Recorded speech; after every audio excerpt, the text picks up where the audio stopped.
नमस्कार दोस्तों, भाइयों बहनों, नमस्कार है सभी लोगों का स्वागत है इस वीडियो में। पूरे विश्व भर से जितने भी लोग मुझे इस वीडियो में सुनने आए हैं, सभी भाइयों का और बहनों का इस वीडियो में आने के लिए सबसे पहले स्वागत है। दोस्तों, आप सभी को बता दूं, इस समय करंटली एक रिक्रूटमेंट चल रहा है जो कि इंडिया देश के तेलंगाना स्टेट में चल रहा है 2024 ईयर में, जो कि चल रहा है पीएससी को लेकर, पब्लिक सर्विस कमीशन के अंदर डीएसपी, डीसी और तरह तरह के बड़े बड़े पोस्ट, स्टेट गवर्नमेंट में वैकेंसियां, जॉब जो है ये, इसके लिए रिक्रूटमेंट चल रहा है, जिसके लिए एग्ज़ाम का नोटिफिकेशन आप लोगों के लिए आ चुका है। जिसके अंदर प्रीलिम्स का जो नोटिफिकेशन था वो आपका आ चुका है, यानी स्टेट पीसीएस आप इसको कह सकते हो, जो ग्रुप 1 में आते हैं, जिसमें डीएसपी और ये सारे डीएसपी, डीसी और अलग अलग पोस्ट आते हैं। इसके अंदर कुछ पुलिस के हैं, कुछ कलेक्टर और बाकी सारे पोस्ट हैं। ये सारे पोस्ट स्टेट गवर्नमेंट में एक बड़े पोस्ट माने जाते हैं। और ये तेलंगाना स्टेट की बात कर रहा हूँ, इंडिया देश के तेलंगाना स्टेट की, तो वहाँ की वैकेंसी आ चुकी है। ऑल इंडिया इसमें कैंडिडेट एलिजिबल है। कैंडिडेट 18 प्लस या एज वाइज जो उससे मांगा जा रहा है उसके हिसाब से वो एलिजिबल हो। इसके अलावा वो बैचलर डिग्री पास आउट हो किसी भी फील्ड में, तो वो इन वैकेंसियों को ले सकता है। कुछ पोस्टें ऐसी हैं जो कि स्पेसिफिक पोस्ट में ही क्वालिफिकेशन जो है उसकी उसी फील्ड की डिग्री मांग रही हैं।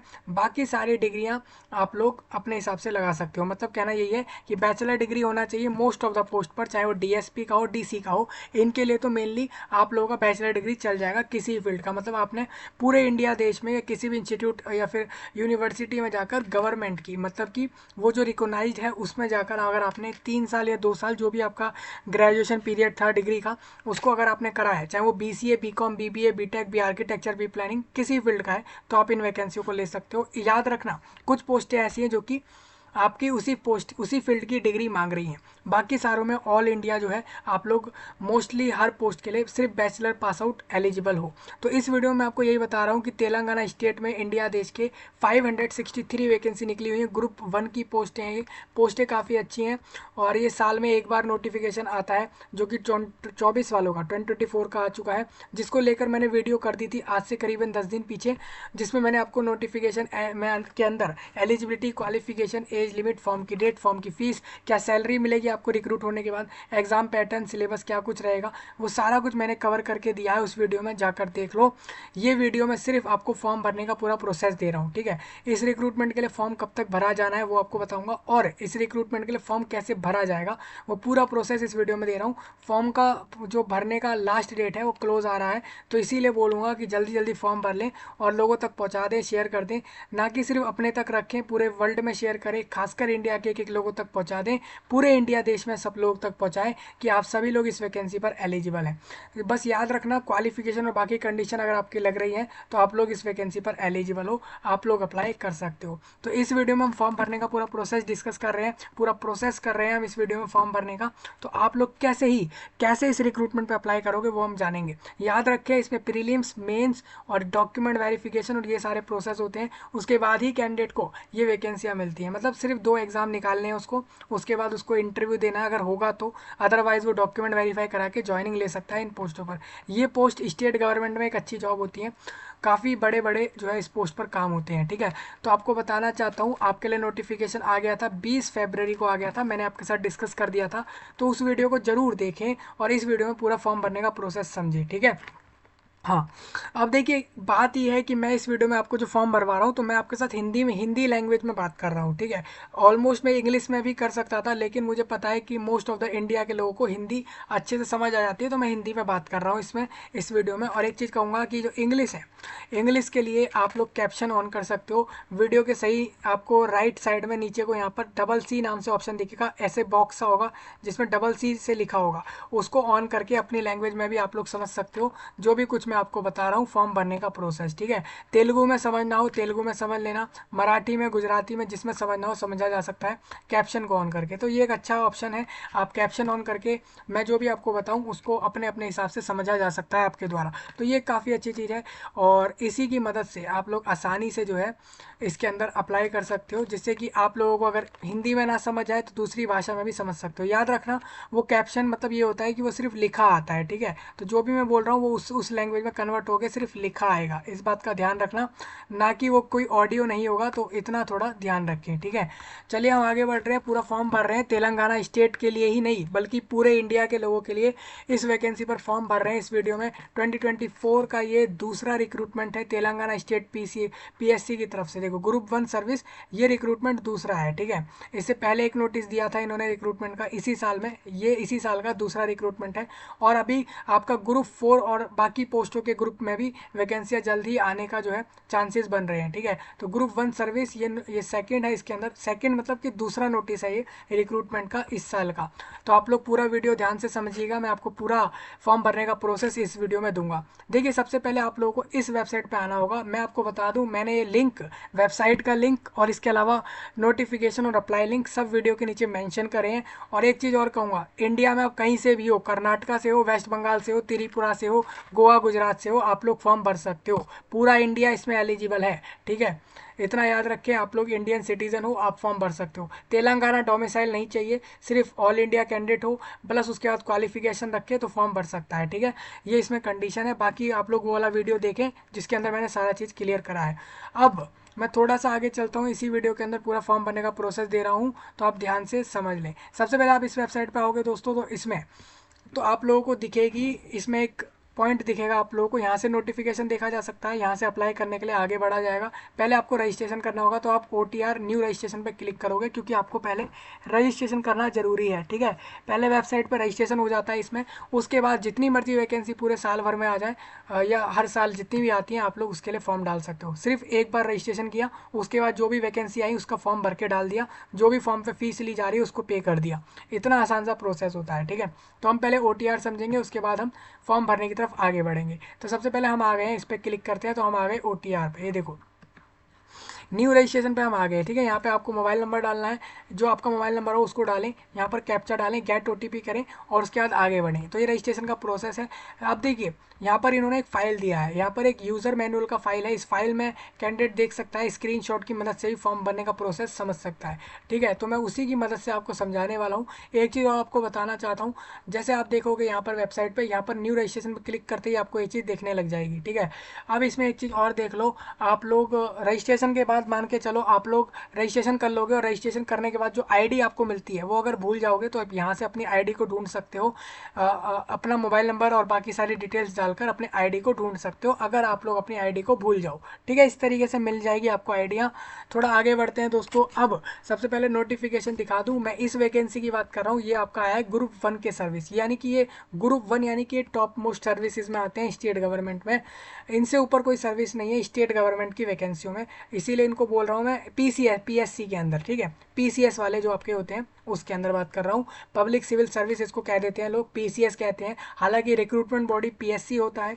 और इसमें आप देख सकते हो जनरल रिक्रूटमेंट है। आपको एक बात बता दूं, इसमें आपका 23 जो है फरवरी से फॉर्म चालू हुआ है। आज से अगर मैं बात करूं तो आज भी 12 दिन इस फॉर्म के अंदर अभी भी आपके पास बाकी रखे हुए हैं, यानी कि अभी भी आपके पास 10 दिन से ज़्यादा का समय है फॉर्म भरने का, ठीक है। तो फॉर्म भर सकते हैं आप लोग, ऑल इंडिया से फॉर्म डाल सकते हैं। ये नोटिफिकेशन में बताया OTR पहले करना होगा, उसके बाद ही आप लोगों को फॉर्म भरना है। OTR कंसीडर नहीं करेंगे इस एप्लीकेशन, देखिए is not consider as an application, ठीक है। मतलब फॉर्म के तौर पर आप ये नहीं कह सकती मैंने OTR कर रखा है तो वही फॉर्म मान लो। OTR सिर्फ रजिस्ट्रेशन है, फॉर्म अलग से भरना जरूरी है। कैंडिडेट को फॉर्म भी भरना है OTR के बाद। मतलब सिर्फ किसी वेबसाइट पे कैंडिडेट गया तो रजिस्ट्रेशन कर लिया तो इसका मतलब ये थोड़ी है कि उसका फॉर्म जमा हो गया, तो फॉर्म भरना भी जरूरी है। तो ये सारे प्रोसेस यहाँ पे लिखे हुए हैं। इसमें आपको बता देता हूँ, इसमें आपका प्रीलिम्स एग्जाम होगा मई मंथ में, फिर उसके बाद मेंस एग्जाम होगा सितंबर के महीने में, और उसके बाद इस तरीके से प्रोसेस चलेगा। इस रिक्रूटमेंट में मैं आपको बता दूं, डिप्टी कलेक्टर पोस्ट होता है जो कि सिविल सर्विस में आता है। 45 वैकेंसी हैं, सैलरी और एज आप देख सकते हो। DSP आ गया है यहाँ पे, कमर्शियल टैक्स ऑफिसर और बाकी सारे पोस्ट यहाँ लिखे हुए हैं। पोस्ट अच्छे हैं, आप ले सकते हो। 563 वैकेंसियाँ हैं, ठीक है। तो यहाँ से आप समझ सकते हो कौन कौन से पोस्ट यहाँ पर आते हैं। एग्जाम सिंपल है, प्रीलिम्स मेंस और उसके बाद किसी किसी पोस्ट पे इंटरव्यू, अदरवाइज वो भी नहीं होता। फिर उसके बाद वो डायरेक्ट डॉक्यूमेंट वेरीफाई करा के ज्वाइनिंग ले सकता है। अब देखिए इसमें आप देखो एलिजिबिलिटी में साफ लिखा है इंडिया का सिटीजन हो, इसमें तेलंगाना डोमिसाइल नहीं लिखा, यानी ऑल इंडिया लोग एलिजिबल है इन वैकेंसियों पे, ठीक है। क्वालिफिकेशन का थोड़ा ध्यान रखना बस। तो ये सारी चीज़ें आपकी हो जाए तो आप लोग फॉर्म भर सकते हो। तो पूरा नोटिफिकेशन है, फाइल काफ़ी लंबा है, मैंने इसको पूरा कवर किया था आपके साथ, तो जाकर उस चीज़ को भी देख लें।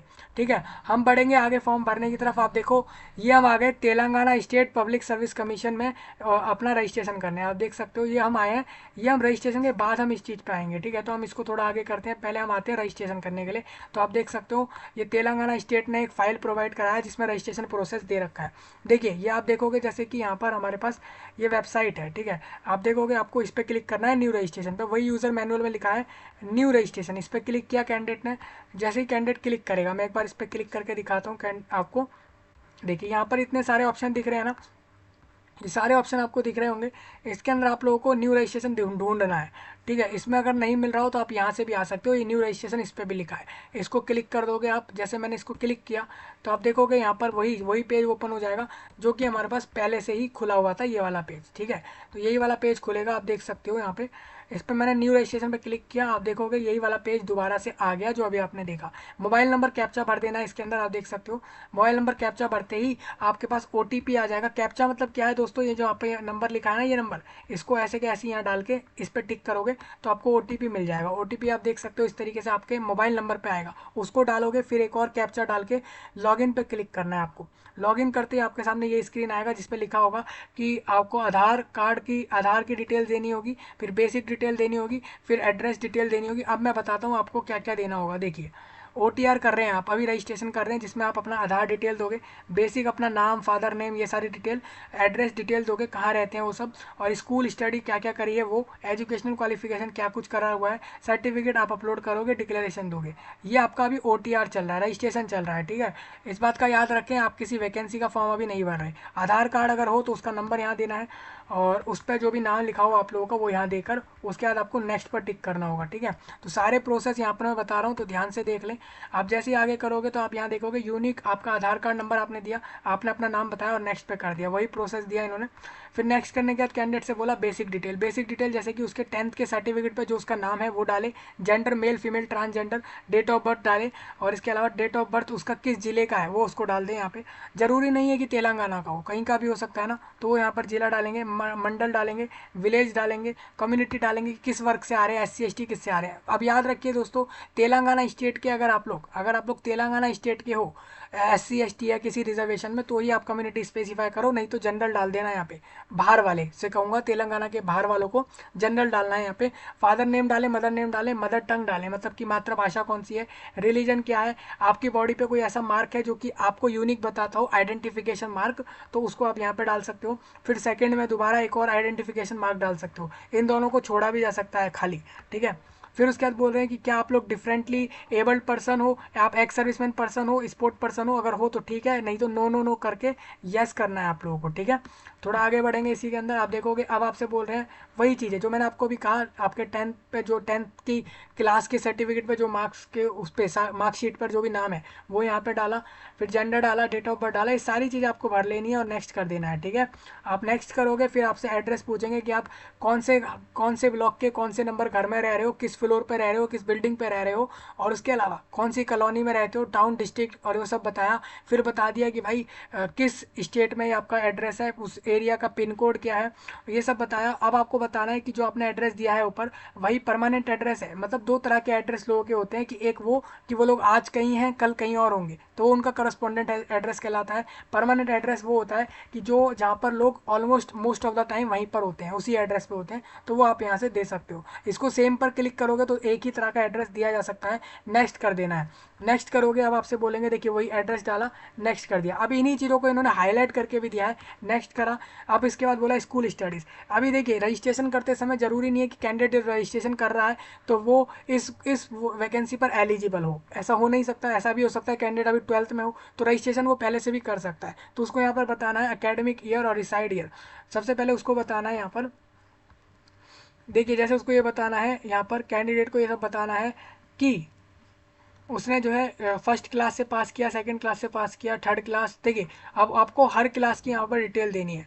ठीक है, अपनी जो क्वालिफिकेशन है आप लोगों की कि फर्स्ट क्लास आपने जो है कौन सी साल में पास किया, सेकंड क्लास, थर्ड क्लास, अपने स्कूल की जो क्लासेज होती हैं, स्कूल स्टडीज़ की बात हो रही है। ठीक है, तो फर्स्ट टू 7 मतलब 1 से 7 तक आपने कौन कौन सी जो क्लासें करी वो आपने किस साल में पास किया, और टाइप ऑफ स्टडी वो क्या था, है ना, जैसे किस सब्जेक्ट में आपने पढ़ा वो सब चीज़ें, किस ज़िले से किया वो सब, मंडल कौन सा था, मतलब किधर से पास किया वो सब, विलेज और वार्ड नंबर और स्कूल का नाम देकर आगे बढ़ना है। ठीक है, इस तरीके से आप लोगों का रहेगा।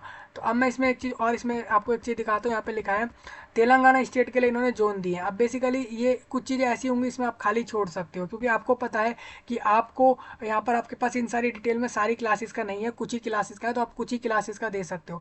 जैसे आप यहाँ पर देखोगे दोस्तों, इन्होंने लिखा है जोन 1 में आता है आप लोगों का कलेश्वरम, और सेकंड में आता है बसारा, और थर्ड में आता है रजन्ना, और भद्रादी, और यदाद्री, और इसके अलावा चार मीनार, और ये सारे जो है ये जोन आते हैं आप लोगों के तेलंगाना स्टेट में। तो उस हिसाब से आप यहाँ से देख सकते हो। ठीक है, ये जोन वाइज आपको बताना होगा कि भाई कौन से जोन या किस डिस्ट्रिक्ट में आप लोगों का जो है ये स्कूल आता था, वो आप लोग यहाँ से बता सकते हो अपनी डिटेल्स 1 से 7 तक। हो सकता है सारी नहीं बतानी है, कुछ बताई उसके बाद नेक्स्ट कर दिया, इस तरीके से स्टडी बता दी स्कूल वाली जो भी आपने करी। जैसे कि यहाँ पर एक डिटेल भर के आई है कि कैंडिडेट ने अपना जो फर्स्ट क्लास को किया वो 1998 में किया, सेकेंड क्लास उसने 1990 में किया, थर्ड क्लास में जब वो कैंडिडेट था स्कूल में तो वो 2000 ईयर में था, 2001 के समय पे वो फोर्थ क्लास में था, इस तरीके से उसने बताया।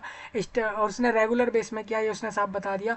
रेगुलर के अलावा दूसरा मोड भी हो सकता था, उसने सारा कुछ अलीदाबाद से किया। बेसिकली आप लोग जानते हो एक स्कूल में आप 1 से 12 क्लास तक ऑलमोस्ट चले जाते हो, कहीं ना कहीं आप लोग 10 तक 8 तक भी जाते हो। मान लो यहाँ पर तो 7 तक ही है, तो ऑलमोस्ट अगर कैंडिडेट यहाँ से यहाँ तक गया होगा तो किसी ना किसी एक ही स्कूल में रहा होगा। तो उस लोग इसको इसी तरीके से उसको डिस्ट्रिक्ट डाल देना है कि किस जिले में उसका वो स्कूल था, किस मंडल में था, और किस गांव में था, और स्कूल का नाम क्या था, ये सब डालना है। याद रखें दोस्तों, अगर आप लोग तेलंगाना के बाहर के हो और आपको यहाँ पर ऑप्शन में दिख रहा है साफ साफ कि यहाँ पर आपके एरिया को नहीं दिया जा रहा, जैसे ये सब तो आपका हो जाएगा। डिस्ट्रिक्ट में क्या है, आप लोगों को यहाँ पर सिर्फ तेलंगाना के मिलेंगे या बाहर के मिलेंगे ऑप्शन में। तो मैं आपको बताना चाहता हूँ कि यहाँ पर हो सकता है कि आप लोगों को सिर्फ तेलंगाना के ही डिस्ट्रिक्ट ऑप्शन में मिले, तो इसीलिए आप लोग खाली भी छोड़ सकते हो इसको। हालांकि आप लोग एलिजिबल हो ऑल इंडिया से इन वैकेंसियों पे, जनरल से आप लोग ले सकते हो इन वैकेंसियों को। ठीक है, स्टेट गवर्नमेंट्स की जॉब होती है। नेक्स्ट कर देना है क्लिक। नेक्स्ट आप जैसे ही करोगे उससे आप बोलेंगे एजुकेशनल क्वालिफिकेशन, जैसे कि आपने किस स्टेट में, किस स्टेट से कौन सा बोर्ड किया। जैसे कि आपने मान लो आपने हरियाणा बोर्ड से, हरियाणा स्टेट में आपने हरियाणा स्टेट बोर्ड से आपने 10th क्लास किया, उसका रोल नंबर दिया, किस महीने की किस साल में आपने उसको पास किया, और प्लेस ऑफ स्टडी मतलब कहाँ कहाँ पढ़ा आपने इसको, मतलब उस स्टेट के किस जगह किस एरिया में आपने पढ़ा, वो स्कूल का नाम क्या था, कितने परसेंटेज आए, इस तरीके से आपको देना है। ये एसएससी डिटेल मतलब 10th का है, फिर 12th का, उसके बाद बाकी सारे। मैं वही कह रहा हूँ 1 से 7 में तो फिर भी आपकी डिटेल चल जाएंगी, कि नहीं भी है तो चलो ठीक है, कुछ क्लासों का भी डाल के चल जाएगा, लेकिन 10th 12th और ये सब डालना जरूरी है। टेक्निक्स अगर करा है तो उसके बारे में सारा कुछ बताना है। अब याद रखें जो कर रखा है वही, मान लो आप रजिस्ट्रेशन कर रहे हो, आप तब तक तो सिर्फ 10th में ही हो, तो आप लोग इन सबको खाली छोड़ के आगे बढ़ सकते हो, रजिस्ट्रेशन हो जाएगा। 10th पास आउट हो तब भी हो जाएगा, 12th में हो तब भी हो जाएगा, तो ये सब आपका रहेगा। जो नहीं करा वो खाली छोड़ना है। ग्रेजुएशन डिटेल में आप देख सकते हो यहाँ पर डालनी है आप लोगों को। इंटीग्रेटेड करा है कोई कोर्स तो उसका बता देना है, पोस्ट ग्रेजुएट हो तो उसके बारे में, M Phil master of philosophy करा है तो वो, पीएचडी करा है तो वो, जितनी भी आपकी हायर क्वालिफिकेशन हो सब बताते हुए। और कोई क्वालिफिकेशन इसके ऊपर करिए तो ऐड क्वालिफिकेशन को क्लिक करके और क्वालिफिकेशन ऐड करी जा सकती है, और नेक्स्ट पे टिक करके आगे बढ़ना है। ठीक है, क्वालिफिकेशन डिटेल हमारी यहाँ डल गई, आप देख सकते हो सारे हमने डाल दिए। देखिए जैसे इन्होंने यहाँ पर भरा है सिर्फ 12th तक का, क्यों, क्योंकि कैंडिडेट जब रजिस्ट्रेशन कर रहा है वो सिर्फ 12th ही पास कर पाया है, अभी वो आगे पढ़ रहा है, तो इसका मतलब वो यही दोनों भरेगा, बाकी सब छोड़ देगा। तो इस तरीके से उसको छोड़ देना है। मान लो 12th करा उसने, पॉलीटेक्निक नहीं किया, उसके बाद उसने ग्रेजुएशन कर लिया, तो ग्रेजुएशन का भी डाल दिया उसने, लेकिन वो अभी पोस्ट ग्रेजुएट तक नहीं गया है, मतलब मास्टर अभी उसने नहीं करी है, तो इसलिए वो इस चीज़ को खाली छोड़ रहा है। तो इस तरीके से करना है, ज़रूरी नहीं है कि सारा ही भरें, सारा भरने का ऐसा नहीं है कि भरना ही है भाई, बाद में सारा दिखाना भी पड़ेगा ये सब किया है नहीं किया। ठीक है, नेक्स्ट कर दोगे तो इस तरीके से जमा हो जाएगा। फिर कैंडिडेट अपलोड, कैंडिडेट को फिर अपना कास्ट सर्टिफिकेट, अगर वो किसी कास्ट सर्टिफिकेट, अगर वो स्टेट का ही SC ST या बैकवर्ड क्लासेस में आ रहा है तो ही वो देगा, अदरवाइज इसको ना दे, इसको छोड़ दे। नॉन क्रीमी लेयर का अगर है उसके पास तो भी वो दे सकता है, जैसे अदर बैकवर्ड क्लासेस में होता है तो दे, अदरवाइज वो छोड़ सकता है इन चीज़ों को। ठीक है, तो मैं वही कह रहा हूँ छोड़ा भी जा सकता है, ज़रूरी नहीं है कि देना ही है कास्ट सर्टिफिकेट। आप जैसे तेलंगाना के बाहर के हो तो आप यहाँ पर नहीं दोगे, उसका साइज़ इतना रखा जाएगा, इस चीज़ को देख लेना, ठीक है। चलिए थोड़ा आगे आते हैं इसी के अंदर। फिर कैंडिडेट ने बोला कि first class bonafide resident certificate, भाई कि आप वहीं के निवासी हो उससे जुड़ा हुआ सर्टिफिकेट दे दिया, कि आप तेलंगाना के ही हो उससे जुड़ा हुआ सर्टिफिकेट यहाँ पर आप दे सकते हो। और study type is regular bonafide certificate, कि भाई बोनाफाइड सर्टिफिकेट क्या हो गया, मान के चलो please upload the bonafide certificate if the study type is regular. अगर आपने रेगुलर बेस में किया है तो आपको सर्टिफिकेट देने पड़ेंगे कि आपने पहली क्लास को कहाँ से किया उसका सर्टिफिकेट, दूसरे को, तीसरे को, 7 क्लास तक यहाँ पर अपने सर्टिफिकेट देने हैं। उसके बाद सारे डॉक्यूमेंट अपलोड करने हैं। याद रखें दोस्तों, आप अगर 10th का, 12th का और ग्रेजुएशन का डिटेल दे रहे हो, जिस भी क्वालिफिकेशन को दे रहे हो कि आपने वो सब किया है, तो उसके डॉक्यूमेंट आपसे जरूर मांगे जाएंगे। इस बात का ध्यान रखना। ऐसा मत सोचना कि आप क्वालिफिकेशन दे रहे हो तो डॉक्यूमेंट नहीं देने, वो सब यहाँ पर दिए जा रहे हैं, आप देख सकते हो। ये सब डॉक्यूमेंट दिए कैंडिडेट ने, फिर वो बढ़ गया आगे, उसको कहा गया फोटो साइन अपलोड करो, उसने दोनों अपलोड कर दिए, फोटो और साइन। फिर उसने यहाँ पर नेक्स्ट पे क्लिक किया, ठीक है, नेक्स्ट पे क्लिक कर दिया। आप देखो उसके बाद उससे बोला गया बेसिक कम्युनिटी सर्टिफिकेट अगर होगा तो करेगा अपलोड, अदरवाइज छोड़ देगा। फिर उसने ये सब अपलोड किया तो उसको दिखा कि उसने सारी चीज़ें अपलोड कर दी हैं, ठीक है। पहले तो आप लोगों ने फ़ोटो और ये सारे जो सर्टिफिकेट हैं, चाहे क्वालिफिकेशन के हो, फोटो साइन के हो, इसको अपलोड किया। उसके बाद उसने देखा कि उसने सही से जमा कर दिया इन सभी चीज़ों को, ठीक है। फिर उसको करना है नेक्स्ट पे क्लिक। नेक्स्ट पे क्लिक करेगा वो यहाँ से, आप देखोगे उसके बाद अब उसने सारे डॉक्यूमेंट अपलोड कर दिए। अब उसके अब उससे बोला जा रहा है डिक्लेयर करो कि आपने सारा कुछ दिया है वो सही है, और इसमें अगर कुछ गलती है तो आप इसके लिए रिस्पॉन्सिबल हो, ठीक है। तो उसने इस पर टिक करा और उसने उसके बाद यहाँ पर प्रीव्यू पे क्लिक कर दिया, क्योंकि इसके आगे कोई स्टेप नहीं है। वो फॉर्म को देखेगा पूरा, उसके बाद उसको जमा कर देगा, ठीक है। अब इस चीज़ में आप देख सकते हो उसने अपनी आधार डिटेल दी, बेसिक डिटेल दी, अपना नाम, फादर नेम, एड्रेस और ये सारी चीज़ें दी। उसके बाद उसने मोबाइल नंबर तो शुरुआत में ही दे दिया था उसने।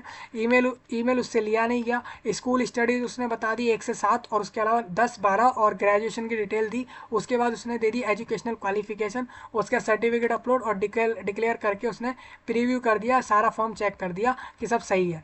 अब वो प्रीव्यू करेगा तो आप देखो इस तरीके से उसके पास आई एक्सेप्ट प्रीव्यू करा तो उसको फॉर्म का प्रीव्यू मिल जाएगा इस तरीके से उसका फोटो से। अब इसमें बोला है आप लोगों से कि अब आपने सारा कुछ अपलोड तो कर दिया, अब ये जो वेरिफिकेशन कोड है इसको यहाँ पर देखकर नीचे लिख दो और सबमिट फॉर्म पर क्लिक करो। तो कैंडिडेट ने फॉर्म जमा कर दिया। अब कैंडिडेट का फॉर्म जमा हो गया है, उसका रजिस्ट्रेशन हो गया है, उसको एक रजिस्ट्रेशन आईडी मिल गया, या फिर रेफरेंस आईडी, या फिर तेलंगाना स्टेट के पीएससी आईडी मिल गया जो उसका यहाँ पर रहेगा, ठीक है, जो कि यहाँ पर अभी नहीं दिखाया, ठीक है। इस तरीके से उसको आईडी मिल गया। अब वो यहाँ से अपना फॉर्म डाउनलोड कर लेगा और उसका रजिस्ट्रेशन हो गया। यहाँ पर ओटीआर खत्म हो जाता है, बस इतना ही ओटीआर होता है।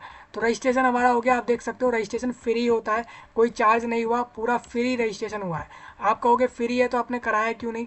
मैं आपको बता दूं दोस्तों, जैसा आप देख रहे हो ये फाइल था तो मैंने कहा इसी से समझा देता हूँ, तो मैंने यहीं से समझा दिया। फिर भी अगर प्रॉब्लम आएगी तो मैं आपको करवा दूंगा अलग से, एक प्रोसेस पूरा करवा दूंगा। हालांकि यहाँ पर आप देख रहे हो ये सारा कुछ बड़ा आसान है समझना। थोड़ा आगे बढ़ेंगे इसी के अंदर। अब रजिस्ट्रेशन तो हमारा हो गया। अब हम आते हैं फिर दोबारा से यहाँ पर वेबसाइट पे। अब हमें करना है क्या है, इस पर क्लिक करना है कि हमें फॉर्म अप्लाई करना है इस वाली वैकेंसी का, क्योंकि रजिस्ट्रेशन हमारा हो गया। अब हम किसी भी वैकेंसी को ले सकते हैं तेलंगाना स्टेट की पीएससी में। तो हमने इस पर क्लिक किया तो हम आ गए डायरेक्ट फॉर्म अप्लाई करने की तरफ। हमसे बोल रहे हैं कि भाई लॉगिन करने के लिए, अब देखिए ऑलरेडी रजिस्टर्ड के लिए आपको कैंडिडेट लॉगिन पर क्लिक करना होगा, जैसे कि मैंने यहाँ क्लिक कर लिया है। तो क्लिक करने के लिए बोल रहे हैं टीएस पीएससी आईडी डालो, डेट ऑफ बर्थ डालो, कैप्चा डालो और गेट ओटीपी करके ओटीपी वेरीफाई करके फॉर्म आगे भरने की तरफ बढ़ो, ठीक है। तो इस तरीके से इन्होंने प्रोसेस दिया है। मान लो आप लोग अपनी जो अभी आपको आईडी मिली, आप लोगों ने अभी एक आईडी देखा होगा, ये वाला आईडी जो एंड में मिला, ये वाला आईडी आप देखो यहाँ पर, ये आपको यहाँ पर एक आईडी मिला। ये आईडी आप मान के चलो भूल गए, ठीक है। हो सकता है क्योंकि रजिस्ट्रेशन आज कर रहे हो, वैकेंसी मान को चलो 4 महीने बाद लेने जा रहे हो, तो ऐसा हो सकता है। तो ऐसे में आप लोगों को क्या करना होगा, तो आप लोगों को know your TS PSC ID पर क्लिक करना है। तो यहाँ पर आप लोग अपने मोबाइल नंबर या कुछ डिटेल्स को डालकर भी अपने आईडी को वापस ले सकते हो। फिर उसके बाद आईडी डाल के फिर लॉगिन कर जाना। तो इतना हो जाएगा, लॉगिन आप हो गए। अब आप वैकेंसी में फॉर्म भरोगे। तो जैसे मान लो आपको इस वैकेंसी में फॉर्म भरना है, आपने इस पर क्लिक किया, ठीक है, हमने क्लिक किया। आप देख सकते हो ग्रुप 1 सर्विस के लिए हम अप्लाई करने के लिए आ गए, ठीक है। आप देख सकते हो सबमिशन ऑनलाइन फॉर्म जो है वो मैंडेटरी है हर कैंडिडेट के। रजिस्ट्रेशन हो गया तो जरूरी नहीं है कि वो फॉर्म छोड़ दे, उसको फॉर्म पूरा भरना होगा। यहाँ पर उसने टीएसपी आईडी डालेगा, वो अपना डेट ऑफ बर्थ डाल के और उसके बाद गेट ओटीपी क्लिक करके वो ओटीपी वेरीफाई करके आगे बढ़ जाएगा। अब मैं आप लोगों को दिखा रहा हूँ टीएसपीएससी के लिए फॉर्म कैसे भरेंगे आप लोग ग्रुप 1 में। तो उसके लिए आपका पूरा फाइल ये दिया गया है, आप यहाँ से भी समझ सकते हैं, नहीं तो मैं आपको क्लियर कर रहा हूँ कैसे करना है। देखिए ये आपके सामने एक और फाइल आ गया। ये आप लोगों का क्या है, ये लोगों का ग्रुप 1 सर्विस के लिए फॉर्म भरने का पूरा फाइल दिया है इन्होंने, जिसमें आप देखोगे हमने यहाँ पर आईडी डाला, डेट ऑफ बर्थ डाला, गेट ओटीपी पे क्लिक किया, ओटीपी हमें आ गया, हमने ओटीपी डाल दिया और उसके बाद हमने यहाँ पर ये कैप्चा डाल के वेरीफाई ओटीपी कर दिया। ठीक है, हम वेरीफाई ओटीपी जैसे ही करते हैं हम उसके बाद लॉगिन हो जाते हैं। हमें दिखता है कि ग्रुप 1 का अभी नोटिफिकेशन चल रहा है, उसका हम फॉर्म भर सकते हैं। हमें दिख रहा है कि इसका फॉर्म जो है क्लोज हो जाएगा 14 मार्च को। हमने इसके ऊपर यूज़र गाइड पे क्लिक करके हम ये देख सकते हैं कि कैसे कैसे फॉर्म भरा जाएगा, नहीं तो हम डायरेक्ट फॉर्म भरने की तरफ आगे बढ़ सकते हैं। ठीक है, तो हम बढ़ गए फॉर्म भरने की तरफ आगे। आप देखोगे हमने यहाँ पर कर दिया क्लिक किया, हम आगे फॉर्म भरने की तरफ बढ़ रहे हैं। हमने कर दिया कि भाई हमने सब पढ़ लिया, हमें समझ आ गया पूरा नोटिस। सबसे पहले आप लोग जैसे ही आओगे आप लोगों को नोटिफिकेशन ओपन करना होगा। जैसे आप ये फाइल ओपन करोगे पूरा उसको पढ़ोगे, पूरा पढ़ोगे, समझ आ गया आपको हाँ हम सही वैकेंसी पर फॉर्म भरने जा रहे हैं। उसके बाद डिक्लेयर किया कि हमने सब पढ़ लिया और हमने यस करके अब फिर हम फॉर्म भरने की तरफ आगे बढ़ गए। ठीक है, यस करा और फॉर्म भरने की तरफ आगे बढ़ गए। ठीक है भाई, आप फॉर्म भरने की तरफ जैसे ही आगे बढ़ोगे आपको दिखेगा TSPSC आईडी आपको दिख जाएगा, आपका नेम जो 10th पे लिखा है वो दिखेगा, फोटोग्राफ, सिग्नेचर, ये सब पहले से ही आ जाएगा क्योंकि ये सब रजिस्ट्रेशन में आपने डाला था। फादर नेम ये सारा कुछ पहले से ही भरा हुआ है, इसको कुछ नहीं भरना। स्कूल डिटेल्स पहले से ही है, उसको भी नहीं भरना। डिफरेंटली एबल्ड आपने ये सब पहले से ही भरा हुआ है, इसको कुछ नहीं करना है, ये सब पहले से फिल्ड अप है। आपका एड्रेस भी पहले से आपने दे रखा है। आपको कौन सी लैंग्वेज, अब आप लोगों को प्रीलिम्स एग्जाम के लिए कौन सी लैंग्वेज में एग्जाम देना है, तो आपने कहा कि आपकी पहली लैंग्वेज होनी चाहिए इंग्लिश और तेलुगु, और आपने ये बताया कि आपको मेंस एग्जाम जो है वो इंग्लिश में लिखना है। ये आपने प्रीलिम्स और मेंस दोनों के लिए लैंग्वेज चूज कर ली कि आपको किस लैंग्वेज में एग्जाम देना है। उसके थोड़ा आगे ही यहाँ पर बोल रहे हैं हैव यू स्टडीड फ्रॉम, तो आपसे पूछा गया कि आप लोग कैसे पढ़े हो, तो आपने बोला आप लोग हम जो है रेगुलर एजुकेशन में पढ़े हैं, बैचलर डिग्री हमने पढ़ी है।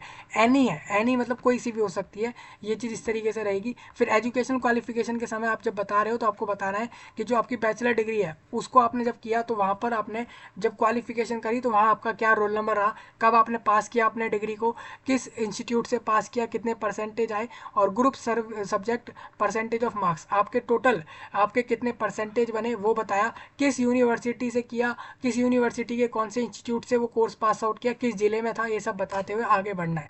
ये आपकी बैचलर डिग्री की बात है, चाहे BBA हो, BCA हो, BCom हो, सब लोग कर सकते हैं।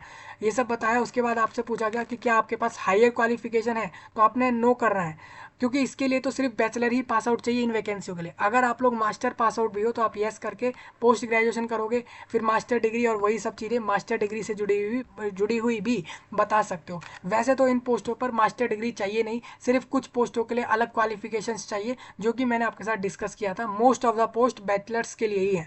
ठीक है, इस तरीके से कैंडिडेट बता देगा, अगर उसने मास्टर्स करी हुई है तो बता देगा। ठीक है, इस तरीके से वो यहाँ पर कर देगा। Do you possess required qualification for post code number 4। अब क्या है दोस्तों, यहाँ पर आपको बताना चाहता हूँ, यहाँ पर जो आप लोगों की पोस्ट है, जैसे कि नोटिफिकेशन है, नोटिफिकेशन में आप देखोगे ये जो आपको अलग अलग पोस्ट दिख रही है इनको इन्होंने दे दिए हैं पोस्ट कोड। मतलब कैंडिडेट को अगर DSP पोस्ट चाहिए तो सेकंड पोस्ट कोड पर टिक करके फॉर्म भरेगा, अगर उसको DC पोस्ट चाहिए तो पोस्ट कोड 1 पे टिक करेगा, अगर उसको पोस्ट कोड 4 चाहिए, चौथी चाहिए रीजनल ट्रांसपोर्ट ऑफिसर की, तो चौथे पर टिक करेगा। इस तरीके से उसको आगे बढ़ना है। तो यहाँ पर कैंडिडेट ने बोला कि मेरे पास पोस्ट कोड 4 और 8 और 16 इन सभी के लिए मैं अप्लाई कर रहा हूँ, नहीं तो पोस्ट कोड रिलेटेड उसने बताना है कि उसको किस पर अप्लाई करना है। तो कैंडिडेट ने देखिए साफ साफ बताया कि उस फॉर्म में पूछा जा रहा है कि कैंडिडेट क्या पोस्ट कोड 4 के लिए क्वालिफिकेशन रखता है, तो उसने येस कर दिया। बाकी उसने 8 और 16 के लिए नो कर दिया है, और पोस्ट कोड 2, 7 और 9 के लिए उसने येस करा है। मतलब कैंडिडेट जो है वो पोस्ट कोड 4, 2, 7 और 9 पर अप्लाई कर रहा है, इसका मतलब ये है। तो आप लोग जिस मर्जी पर अप्लाई कर सकते हो, क्वालिफिकेशन होना चाहिए। ठीक है, इस तरीके से आपने सिलेक्ट किया। उसके बाद अदर डिटेल्स में आपको ये बताना है कि कोई कम्युनिटी सर्टिफिकेट आपका कोई है तेलंगाना स्टेट में या नहीं है तो आप लोग नो करोगे। अगर आप स्टेट में कोई रिजर्वेशन में आ रहे हो तो यस करा, सर्टिफिकेट अपलोड कर दिया।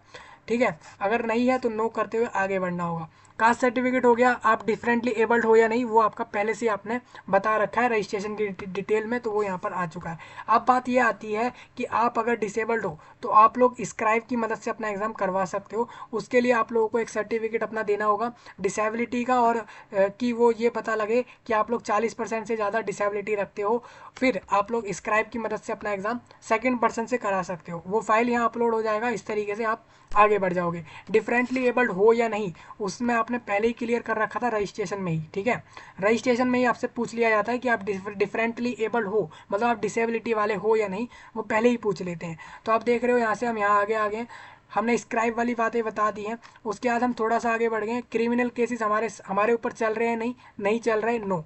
थोड़ा आगे बढ़ेंगे, अब आ जाती है सेंटर प्रेफरेंस। आपको बता दूं इस रिक्रूटमेंट के एग्जाम जो रहेंगे सारे सेंटर तेलंगाना स्टेट में है। तो प्रेफरेंस ऐसे देगा कैंडिडेट कि उसको जो एग्जाम देना है प्रीलिम्स का, OMR सेंटर, उसको बता दूं OMR पे एग्जाम होगा ये वाला या कंप्यूटर बेस्ड होगा, ये कंफर्म नहीं है। देखिए दो तरह से हो सकता है, कंप्यूटर बेस्ड रिक्रूटमेंट सेंटर और OMR कैंडिडेट। इसमें देखिए इसमें एक तरीका है, select the district center based on your preference for the prelims exam, whether is or OMR based once chosen, the order of the district center preference is final। ठीक है भाई। देखिए अभी क्या है ना दोस्तों, इस एग्जाम को प्रीलिम्स एग्जाम जो आप लोगों का है, या तो OMR पर भी हो सकता है, कंप्यूटर पर भी हो सकता है। कंप्यूटर पर हो या OMR पर हो, आप लोग अपनी मर्जी से बता दोगे कि आपको पहले आदिलाबाद या फिर आप लोगों को सेकंड में आपको हैदराबाद जाना है, फिर करीमनगर जाना है, फिर कमम्मम में जाना है, फिर महबूब नगर और मेडक और नलगोंडा और निज़ामाबाद और रंगारेड्डी और वारंगल। ये किसी कैंडिडेट ने अपनी प्रेफरेंस दी है एग्जाम देने के लिए, आप लोग भी इस तरीके से अपनी प्रेफरेंस दे दोगे। अब देखिए ज़रूरी नहीं है कि आप कंप्यूटर बेस्ड एग्जाम के लिए जो प्रेफरेंस दे रहे हो वही OMR के लिए रखो। OMR के लिए आप आगे पीछे कर सकते हो, अपनी मर्जी से प्रेफरेंस कर सकते हो। आपको लग रहा है कि नहीं यार OMR सेंटर तो मेरे को वहाँ जाकर देना है एग्ज़ाम जहाँ पर अच्छी सुविधाएं हो, क्योंकि OMR एग्ज़ाम में जो है कंप्यूटर जैसा माहौल नहीं होता, मतलब वहाँ पर उतनी ज़्यादा जो है सिक्योरिटी नहीं होती या सिक्योरेंस नहीं होता। अभी कैंडिडेट की अपनी अपनी मर्जी हो सकती है, वो OMR वाले सेंटर को अलग भी रख सकता है अलग अलग चॉइस में, और कंप्यूटर एग्जाम पे अलग अलग चॉइस रख सकता है। दोनों ही चॉइस आपसे फॉर्म भरते समय ले ली जाती हैं कि बाद में आपका किसी भी मोड में एग्जाम हो सकता है। ठीक है, तो आपने प्रेफरेंस दे दी सेंटर की दोनों ही मोड में, कि किसी में भी एग्जाम हुआ तो आपने प्रेफरेंस दे दी, फिर टिक पे क्लियर, इस पर टिक कर दिया, फिर प्रीव्यू करेंगे आप। प्रीव्यू करना होगा आप लोगों को, पूरी डिटेल आप लोगों को देखनी होगी। उसके बाद आप लोग यहाँ पर एक फिर उसके बाद आप इसमें सबमिट करोगे। ठीक है, अभी आपने पूरी डिटेल भर दी है, सारा कुछ भर दिया है, आपने फॉर्म जमा कर दिया है।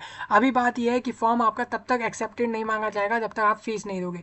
फीस 200 रुपीज़ है, अलग अलग चार्जेस है दोस्तों। आप लोग एक बार नोटिफिकेशन में देख लो, यहाँ पर अलग अलग चार्जेस हैं। ठीक है, 200 रुपये हैं, किसी से तो है भी नहीं और किसी से हैं तो 200 रुपये हैं। तो इस तरीके का चार्ज इस रिक्रूटमेंट में होता है। आपने यहाँ पे प्रोसीड करा चार्ज के लिए, और इसके बाद आप इसमें जो है फीस भर दोगे। ऑनलाइन पेमेंट होगा, आप SBI से, HDFC, ICICI और कोटक किसी बैंक से पेमेंट करो, QR कोड स्कैन करो, UPI करो, किसी से भी पेमेंट करके आप जो है पेमेंट करने के तुरंत बाद आप देखोगे आपका फॉर्म इस तरीके से दिखेगा, लिखा आएगा कि फॉर्म जमा हो गया है सक्सेसफुली, और आपको यहाँ पर दिखेगा कि इस फॉर्म को डाउनलोड करो। तो आपने डाउनलोड PDF पे क्लिक किया और तुरंत आपको ये जो फॉर्म है आप लोगों को डाउनलोड करने का ऑप्शन मिल जाएगा और आपके पास ये फॉर्म डाउनलोड हो जाएगा। तो देखिए काफ़ी आसान प्रोसेस है पूरा फॉर्म भरने का। फीस बिल्कुल एंड में होगी, उसके फीस एंड में है, बाकी सारा प्रोसेस पहले है। तो काफ़ी आसान है दोस्तों, आप देख पा रहे होंगे फीस एंड में हो रही है, कितनी अच्छी बात है। पूरा प्रोसेस कराया आपने, सारा फॉर्म भर लिया, प्रीव्यू भी कर लिया, सब कुछ कर लिया, उसके बाद फीस दो और फिर जमा करो। इस तरीके से होगा। ऑल इंडिया लोग इसमें वैकेंसी पे फॉर्म भर सकते हैं। मैंने रजिस्ट्रेशन पूरा प्रोसेस बता दिया। जब आप फॉर्म भरोगे वैकेंसी का इसका, तो मैंने आपको बता दिया कि आप लोगों को कैसे पोस्ट सिलेक्ट करना है, कैसे सेंटर सिलेक्ट करना है, एज कैसे डालेंगे, क्वालिफिकेशन डिटेल्स कैसे डालेंगे, डॉक्यूमेंट्स कैसे अपलोड करेंगे, सब बता दिया है। फीस पेमेंट एंड में होगी, फॉर्म का प्रिंट निकालना है बस और फॉर्म जमा हो जाएगा। तो इतनी आसानी से ये प्रोसेस हो जाएगा। उम्मीद है पूरा फॉर्म भरने का प्रोसेस समझ आ गया है। वैसे तो मैंने ये बता दिया है, अगर नहीं भी हो रहा है फॉर्म नहीं भी भरा जाए तो कमेंट में बता देना, तो मैं इसका प्रोसेस आपको करके दिखा दूंगा, अलग से फॉर्म भर के ही दे दूंगा। ठीक है, तो इस तरीके से हो जाएगा। पूरा मैंने आपके साथ डिस्कस कर दिया है इस फॉर्म भरने का प्रोसेस, इस रिक्रूटमेंट पे, इस बार के PSC ग्रुप 1 में तेलंगाना स्टेट में। ठीक है, चलिए यही था पूरा प्रोसेस। कोई डाउट आपका हो कमेंट में बताएं। इस जानकारी को पूरे विश्व में, पूरे वर्ल्ड में शेयर करें, खासकर इंडिया के एक एक लोगों तक। मैं आपसे मिलूंगा जल्द ही, तब तक के लिए आप सभी का धन्यवाद।